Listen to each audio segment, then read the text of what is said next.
वासुदेव, मुझे क्षमा कर दीजिए, मैं आपको जान नहीं पाया।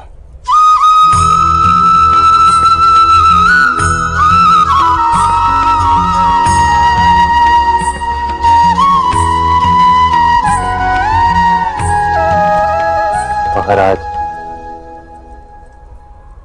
आपने यदि अपनी पुत्री के प्रेम और समर्पण को जाना होता तो मुझे जानना इतना कठिन नहीं होता।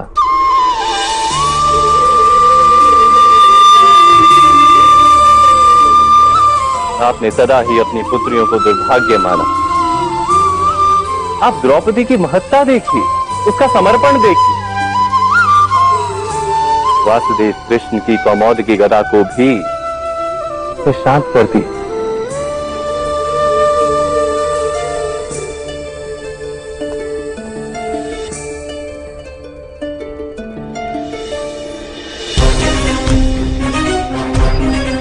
द्रौपदी, रुक जाओ द्रौपदी। द्रौपदी, द्रौपदी, अंदर चलो द्रौपदी। मैं नहीं आ सकती जीजी,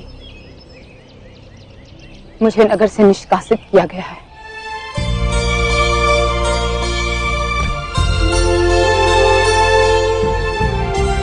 द्रौपदी, तुम अंदर चल के पिताश्री से क्षमा मांगो। मुझे विश्वास है वो तुम्हें अवश्य क्षमा करेंगे। रथ से अगर चक्र निकल जाए तो वो रथ नहीं कहलाता है, किंतु रथ से चक्र निकल जाने के बाद भी रथ रथ ही कहलाता है। संतान का परिचय उसके पिता के नाम से होता है। तुम ये अहंकार को बीच में मत लाओ द्रौपदी। ये अहंकार नहीं जीजी, पर जिन्हें आत्मसम्मान नहीं होता उन्हें किसी दूसरे से सम्मान किस प्रकार प्राप्त हो सकता है। और आत्मसम्मान के लिए ही मेरा प्रथम ये जानना आवश्यक है कि जीवन में मेरा कर्तव्य क्या है, मेरी शक्ति क्या है।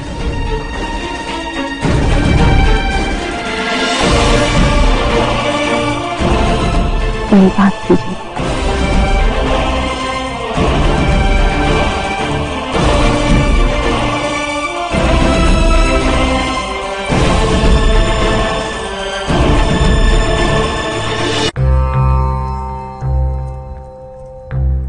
परिचारक, राजकुमारी द्रौपदी के सम्मान में उसकी शोभा यात्रा का आयोजन करो। सोने की पालकी सज्ज करो। विधि पूर्वक राजसभा में उसका प्रवेश होगा। द्रौपदी कहाँ है? कहाँ है द्रौपदी? पिताश्री, द्रौपदी ने कांपिल्य त्याग करने का निर्णय ले लिया।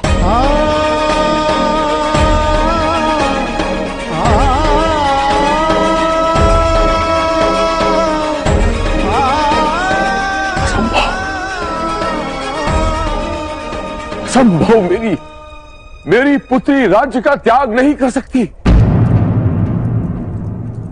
अवश्य वो जानती नहीं कि वासुदेव के कारण आज मेरा हृदय परिवर्तन हुआ है। शिखंडिनी,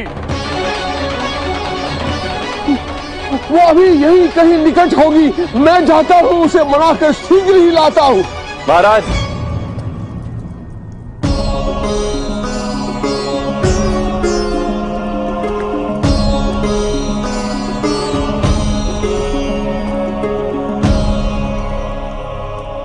ये कार्य मुझे करने दीजिए।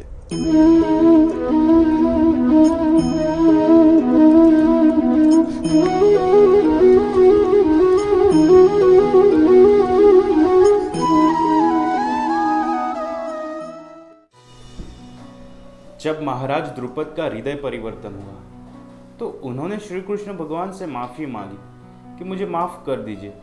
मैं ये जान ही नहीं पाया कि आप वास्तव में कौन हो। तब श्री कृष्ण भगवान ने कहा कि अगर आपने अपनी पुत्रियों को जाना होता, उनके समर्पण को जाना होता, तो मुझे जानना उतना कठिन भी नहीं होता।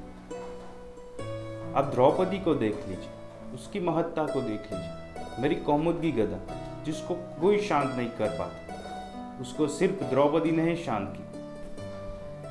तब महाराज द्रुपद ने कहा कि द्रौपदी के सम्मान के लिए शोभा यात्रा निकाली जाए, सोने की पालकी सज्ज कर और विधि पूर्वक उसको इस महल में लाया जाएगा, महल में प्रवेश किया जाएगा उनका।